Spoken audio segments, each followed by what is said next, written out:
When you look at the options for replacing teeth, implants are usually going to be an option,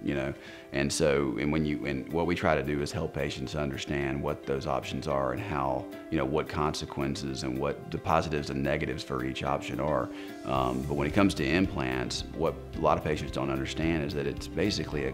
a very non-invasive procedure, because you think of implants as being this invasive, most people think of implants as being a surgical procedure, but actually implant surgery, the predominant amount of implant surgery is not surgical hardly at all,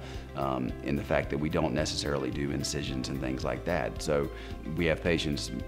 more oftentimes than not who are getting implants who we actually give less anesthetic for an implant than we do for a filling. So patients are usually surprised to see that. And actually most implant surgeries take about 30 to 45 minutes.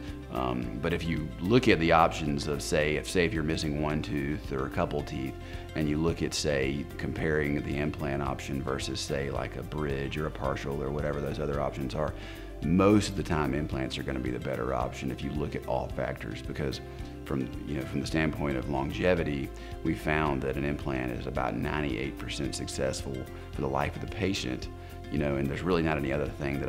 any other type of restoration that I can mention, that to those types of percentages with. Titanium, fortunately, does not decay, and so when we put a dental implant in, basically you're never going to get a cavity, and function-wise, it's almost like we're reestablishing the teeth that the patient lost years ago. So you're actually just able to place an implant, reestablish that tooth, and it's like the patient never lost the tooth. They can chew with it, function with it, clean it, just like any other tooth.